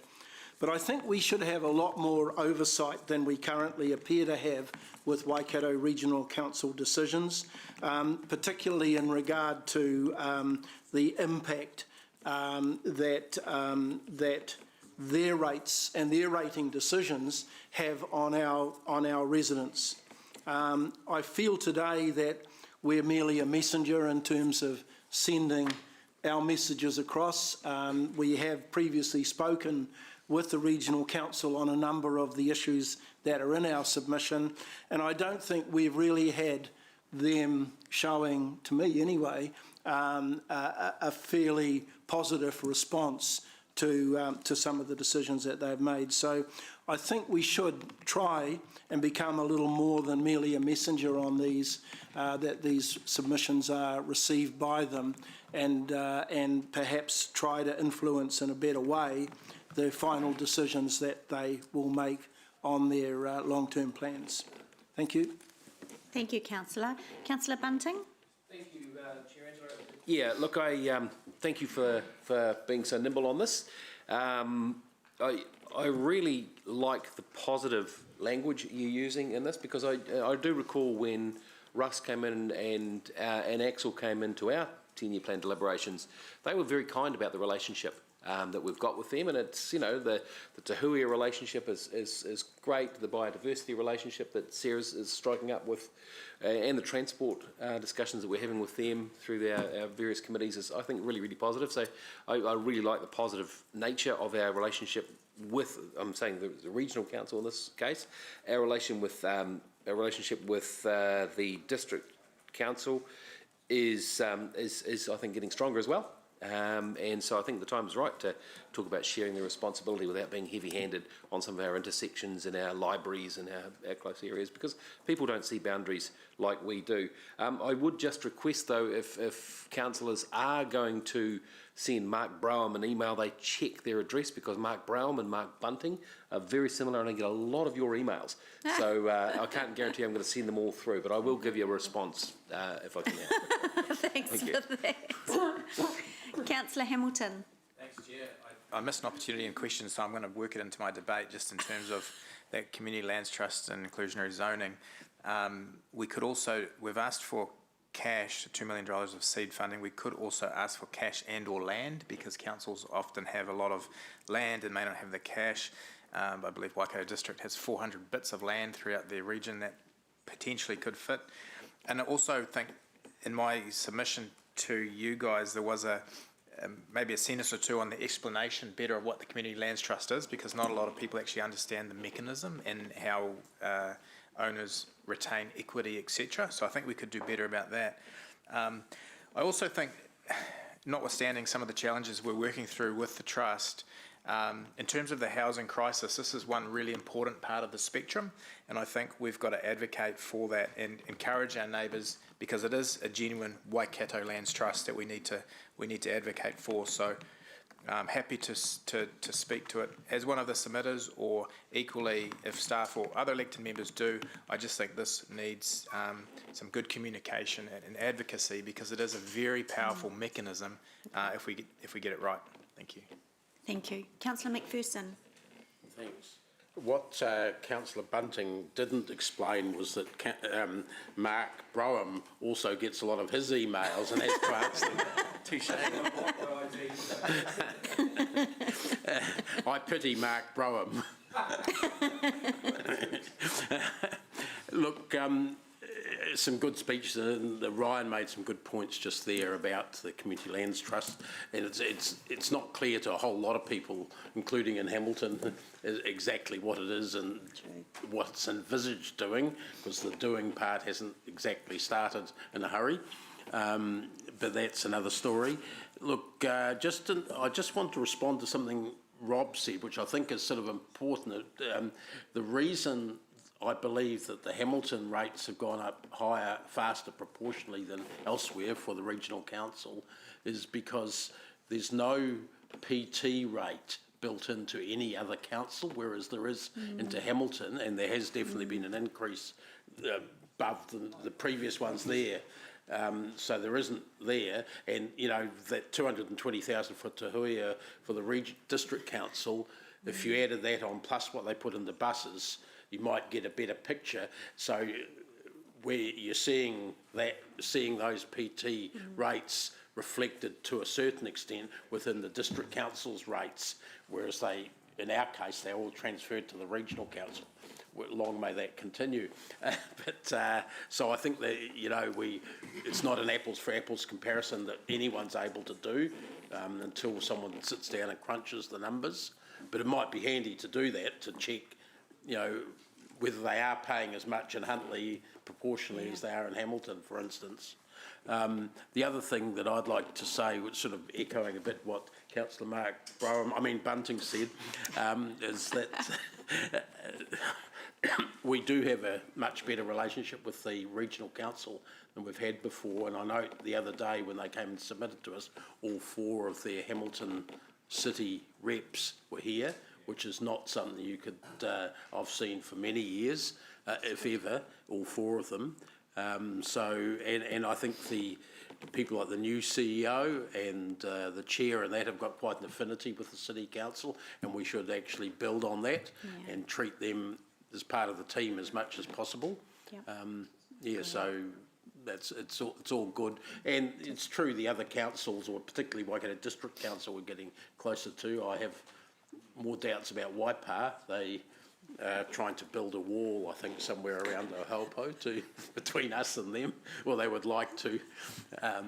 Thanks. Thank you, Councillor. Councillor Wilson? Yeah, thanks, Chair Ange. Look, I just wanted to articulate my thanks to the Waikato Regional Council for taking a leadership role in the area of economic development. And their ongoing funding of Te Waka. And I'm pleased that in our letter to them, we are thanking them because that actually is a significant amount of money they're investing, and that really helps us. And so, look, I just wanted to highlight that. And in fact, in some ways, you look at the regional council and think they would make a wonderful strategic partner in the airport, as opposed to some of the very smaller district councils who struggle to grasp the concept of economic development. But I just wanted to express my thanks for their ongoing and significant contribution to economic development. And actually, can I remind this council that it was a presentation from this council to the Waikato Regional Council's LTP 20 years ago that seeded their involvement in funding economic development. I spoke at the time on behalf of the then Economic Development Committee, encouraging them to get involved, and I think you'll remember that, Ange. And we're reaping those benefits now. Great, thank you. Councillor Gallagher? We did. Yes, thank you. And the previous comments have reminded me to be, obviously more cheerful and constructive and positive and plenty of sugar. I think obviously I'm not detracting from the importance of this process. I certainly totally endorse Councillor Ryan's point around the Community Lands Trust, the Waikato Community Lands Trust, in my view, echoed by Councillor McPherson in terms of just explaining, what that is and what it isn't, and obviously highlighting the issue of a significant housing crisis. But really, that's a good example of, what areas do we actually have a genuine partnership or not? Totally endorsed how great it was to see the four Hamilton general constituents appear at our council meeting for our LTP from the regional council, and excellent to see Deputy Mayor Axel Bates talk about those cross-border and cross-boundary issues. I think, as Mark Bunting said, many people don't see, they say, I live in Hamilton, and I say, which part of Hamilton? And it's boundaryless, and so, well, the sort of Tamahiri part of the Rotokauri part, and what rate score do you get? Oh, I'll get that Waikato District Council rate score. So I just think that the more we can get into, obviously, boundaryless planning, but the point I was making very deliberately before, and I'm sorry if I didn't express it very articulately or well, is I do think it's very important that when we've made the submissions, we actually do get the precise feedback, and we get to discuss and debate the feedback, what wins we've had or what progress we've made and where we need to make more progress. Personally, I think some of this process and the way we do LTPs, particularly with Waipa and Waikato,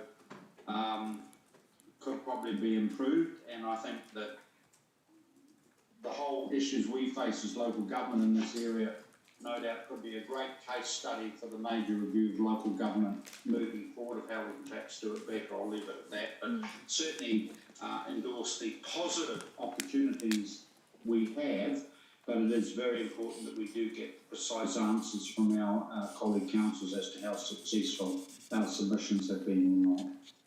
Thank you, Councillor Gallagher, and I have noted that as an action point to follow up so that we do have that discussion afterwards. There are no more members wanting to debate, so Councillor Pascoe, would you like to exercise right of reply? Just very quickly, Chair.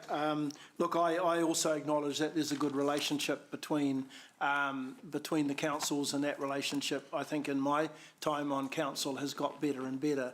And I certainly don't want to sound antagonistic towards in terms of how we crunch the numbers, but I think it's also important that there's accountability. And second, that there's equity. And I think just following on from Councillor Martin's comments, borderless communities, we need to make sure that there's equity in terms of how those costs are being shared. And I fear at the moment that a lot more of the costs of providing amenities, road safety and a whole bunch of other things falls more sharply on our ratepayers than it does generally on ratepayers in our surrounding communities. So that was really the point of my debate. If it sounded antagonistic, it wasn't intended to be. It was also about trying to maintain the good relationships and build on those that we have. Thank you. Thank you, Councillor. Right, let's put that to the vote. We'll just do a show of hands. All those in favour? Ryan's doing jazz hands. There are none against. That's carried. Thank you. All right, let's move on to item 13, the domain endowment lease freeholding of 5 Cotter Place. Claire? Oh, thank you. It's already been moved by Councillor Bunting, seconded by Councillor Wilson. I don't think you probably need to present the report. Are there any questions from members? No? Yes, Councillor McPherson. Sorry, come back to the table. The domain endowment, yeah. Yes. Yes. Look, I've read the notes from the, what's his name, the guy, sorry? Valuer, yep.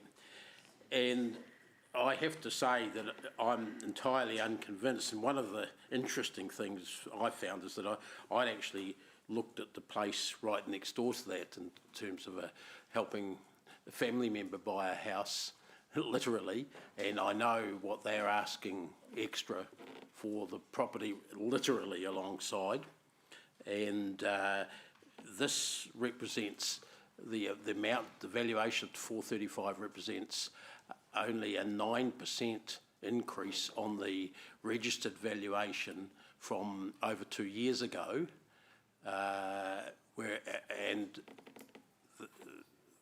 won't say what they're asking next door because that could be sort of privileged information, but I've recently had a look at auction sales in Hamilton, and the amount above registered valuation they're going for is between 136 and 182% above the last valuation. 109% is way lower. So I couldn't in all due conscience support this resolution because of that figure. So, you know, I don't know whether you'd like to comment on that. I realise this is a leasehold, but the value primarily of all of these places is in the land, which was what we're talking about. Through you, Chair, Councillor. Thank you. Just to confirm, it is a 21-year lease in perpetuity, so we only have a minor interest in the ground lease, which is quite diminished compared to a current market value, but this is the current market value as at last Friday. There's been no additional market evidence that could be produced or found by the valuer that would substantiate any change to the 435,000 already put forward. No additional market value. Has he not surveyed, for instance, sales in Hamilton East and seen what they... I mean, if I saw that comment about very little market movement, which I'm sorry, is complete rubbish in my opinion, because there's been a lot of sales in the area, and I'm not aware of the ones that I've looked at, including in Hamilton East, nothing like that smaller movement from the registered valuation, which was 2019. So through you, Councillor, in this situation, he's a registered valuer under the sale of endowment land policy and the Hamilton Domain Endowment Act. We're required to get a valuation from a registered valuer, which he is. He is an expert in that particular area, and he has confirmed resolutely that there is no more movement from the valuation figure that he already assessed. You've got to understand that, as I say, we have a diminished interest in this land because of the 21-year lease in perpetuity. Sorry, explain that a bit more. So it's a lease. The words. Oh, sorry. So it's a lease, 21-year lease that goes on forever and ever and ever. Yep. And we have no ability, we have a right to go to them and see if we can buy out their lessee's interest, but then we'd have to buy the actual dwelling on top. Yeah. The whole purpose of the endowment land was to encourage people who was unable to buy, afford to buy a piece of land, is to encourage them to buy, build a residential dwelling, and that's what's happened. Both the Act and the policy allow that at any time they can come to us and apply to freehold that interest, and this is encouraged. This is the last of 2 endowment properties we have left. Yeah, so we can't treat it any other way different from any of the others that we've actually approved. The improvement value is assessed 2 years ago on that is only 65,000. So that's neither here nor there really. That, you know, they, you know, so we're really all of these properties. Pretty much, you're talking about the land. It's a really the improvement's the minor element. And the land is ours at the moment. We charge a lease for it. That's correct. Yeah. And they, once they purchase this, obviously they'll only be paying rates. They won't be paying the lease end rates like they are at the moment, I presume. Could I quickly just jump in here?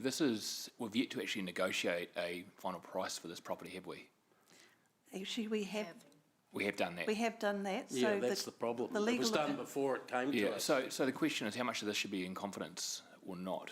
If we're talking about a change strategy, Councillor McPherson, that we want to follow through on, is this best suited behind closed doors so we can actually nut this out properly without actually reflecting our new strategy or other strategy outwards? If I may, through Chair, we have a policy in place, plus the Act, and we have to comply with that policy and Act. If you want to change that policy, you need to go through a policy change, but if whatever reasons you have, you can either, the legal opinion says you can approve this, or you can decline it. If you decline it, you must do so on reasonable grounds, so we're not subject to a judicial Point of order, review. Madam Chair. Yeah. Policies are policies. They're not rules that we must follow if there is a reason not to. I don't policy can't- appreciate us being told we only have certain choices. Staff have brought this to us because they don't have delegated authority to close off the sale. If they don't have delegated authority, then it's council's authority, or was the community committee's authority to make that decision. Where the first problem was, it was brought to us about 2 or 3 months after the initial valuation, when prices were moving fast. Secondly, it was brought to us as a fait accompli, when negotiation had already taken place. And I understand the leaseholder is in a sort of a double jeopardy situation, because they have negotiated in good faith with council staff, and then the answers come to us, here, council, stick your rubber stamp on it. That's not a good process within a council.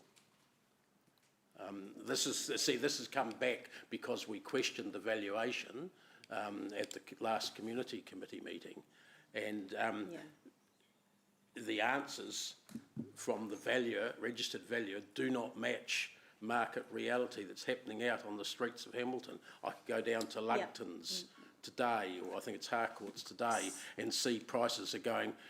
No one is paying less than 135% above registered valuation, and in most cases the land is the primary. Okay, so thing.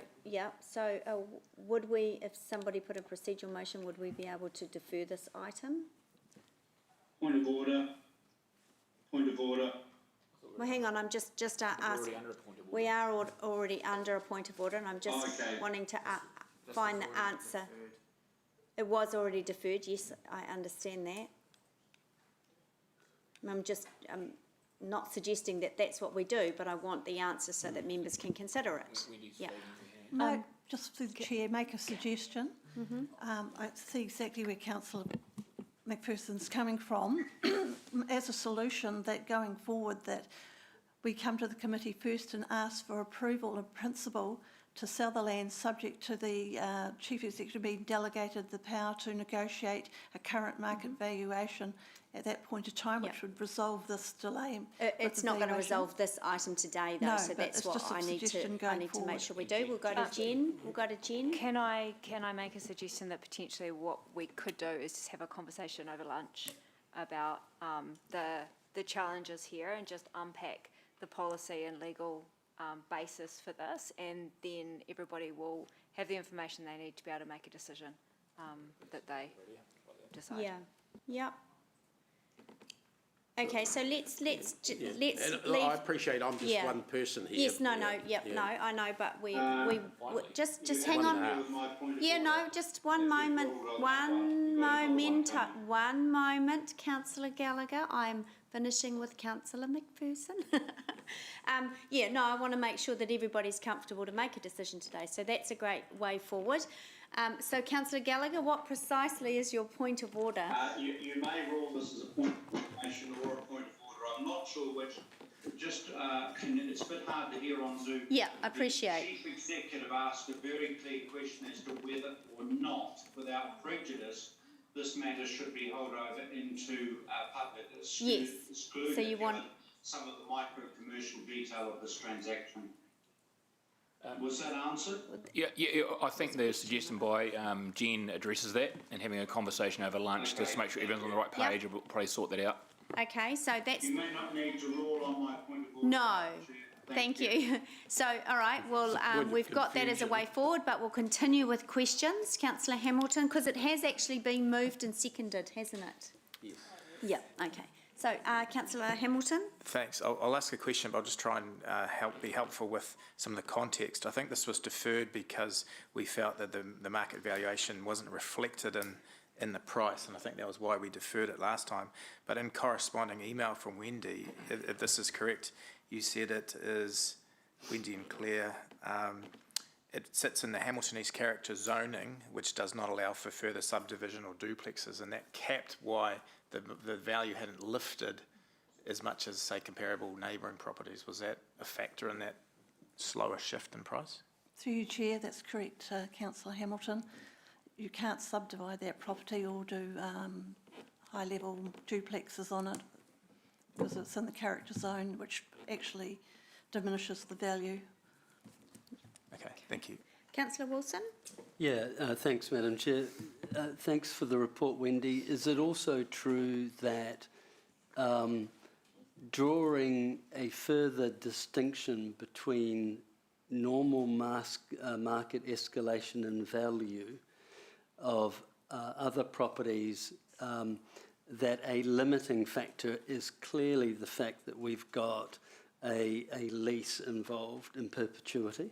Through you, Chair, that's correct, Councillor Wilson. Is it also correct that when the individual purchased or made the decision to enter into the lease and invested their own capital in the building, that it was on that basis, that they knew that it was part of the Domain fund? Through you, Chair, that's correct. Basically, the fund is set up under the Act to encourage people to build their own places if they can't afford the land. Council provided the land at a minimal rental to encourage that, and then the Act actually prescribes that they can freehold that on application. Great. And two further questions. Have we treated all other transactions that involve the Domain Endowment Fund the same way? That's correct, Councillor. Thank you. I had one other question, but it went straight out of my little mind. It's the first time that's happened in a long time. It's the beginning of Alzheimer's. No, that was it. That's it? I've lost it. Okay. It was profound. Well, I'm sure it was.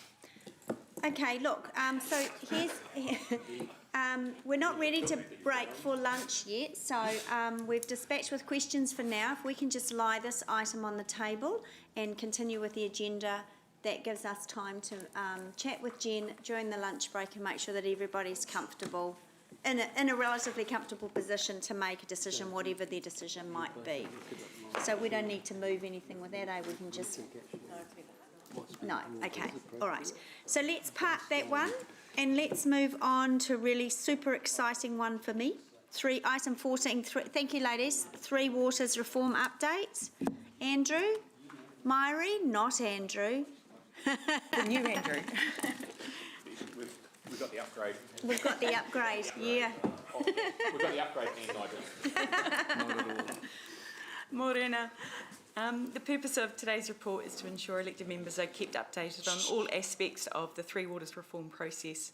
So progress on the Three Waters reform program was previously reported to the Strategic Growth Committee.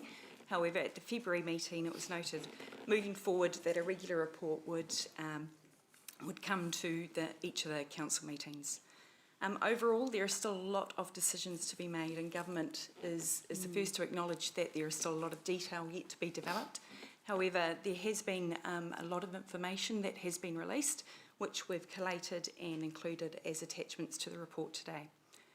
Some of the information that has been provided includes a summary of the initial economic assessments completed by the Water Industry Commission of Scotland, which is called WICS. They are a UK economic regulator. And those assessments are based on the information provided by councils through the RFI process that was completed earlier this year. Now, it's really important to understand that the analysis is still underway and that further information will be made available over the next couple of months. So the government is expecting to announce further information and decisions on the reform and the reform program, including the shape and size of any potential entities over the next few weeks, hopefully during May and June. However, until that time, until that direction is provided, our current priority is meeting our obligation to engage in the reform process and ensure that we're prepared and informed as possible for the likely next steps. So we're currently doing this by working with councils in the Waikato and Bay of Plenty in a consortium to ensure that we are prepared and ready to respond to the government proposals. Staff have also been involved in several national working groups alongside government to provide sector expertise and influence that reform process. So we'll take the report as read and obviously happy to answer any questions. Noting that the Three Waters Reform Working Group, which is made up of the Mayor, committee chairs and key staff members, will be meeting in mid-May, and that will be a further opportunity to have a more detailed and focused discussion on the reform. Thanks very much, Mari. It's been moved by Councillor Wilson. I'll second it. Can I just, I mean, it's always my rule that the chair asks the question last, but I just wanted to let the committee know that myself, Councillors Pascoe, Van Osten, the Mayor, Councillor Gallagher and Councillor McPherson attended the most recent Three Waters reform. I personally thought that there was no new information whatsoever, and I credit that to the staff keeping us informed, but I do really appreciate the other members that are not staying as close to the Three Waters reform as some of us are, may want some information gaps filled. But I thought that was a credit, and in particular there was one chap from some little council somewhere who yelled out at one point, "This is all news to me," when one of the presenters was talking. So credit to the staff keeping us really up to date. I thought that was great. Councillor Bunting. All news to me. This is just a curiosity question more than anything, and it's on page 157, 156 of those cabinet papers. There's a lot of redactions in there. Why? A lot of that, I believe, is associated with financial decisions that require the budget to be set before they can be released. So it might preempt the budget announcements later on this month. I see. Okay, thanks. That's honestly all I had. Great, thank you. Councillor Pascoe? Yeah, just one very quick question, which might not be specifically related to this, but I know that there are a whole bunch of reforms that come in on the 1st of July with the new water regulator and so forth. Are we, and this isn't part of the long term, are we ready to go with all of those in the sense that we are compliant and we've filed reports and whatever else we've had to do to the, and it's got a Maori name, but I can't remember. Tūmata Arawai. Tūmata Arawai, yeah, thank you. Yeah. So we are in a very good position leading into the new compliance requirements. They're still in the process of being confirmed. So that legislation hasn't been passed? So that's still isn't it? Yeah, still in with the Health Select Committee. They're still hopeful that they will get that through very quickly, but obviously it's legislation and there are specific processes that need to be passed.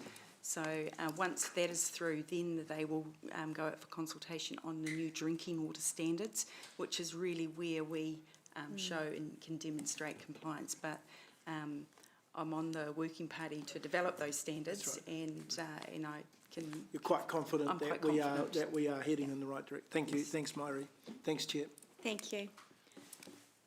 All right, that looks like that's all the questions. Thank you. It's a full and informative report, and it's a journey that we're moving very closely with you along. So thank you for that. Councillor Wilson, as the mover, did you want to say anything? No, thank you, Madam Chair. No. Does anyone else wish to debate? No? All right, well, let's do that one on the show of hands. All those in favour, raise your hands. There are none against. That's carried unanimously. Thank you.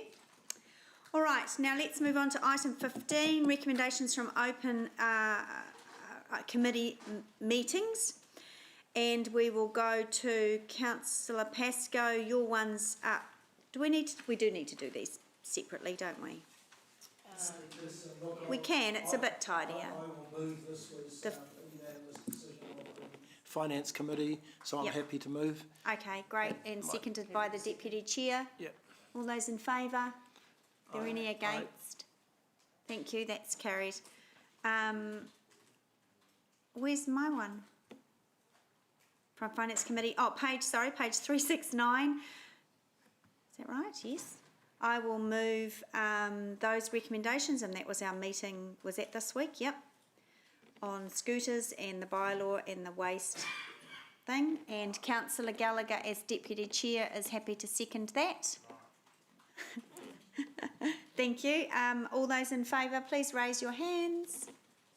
Thank you. There are none opposed, that's carried. That's the only two, isn't it? Yeah. Fabulous, thank you everyone. All right, so item 16 is, now just to deal with the Cotter, if we go into public then we can just, after lunch we can come out. Okay, so I'll move that we move into public excluded, seconded by Councillor Hamilton. All those in favour? There are none against, that's carried, thank you. All right, we'll just wait for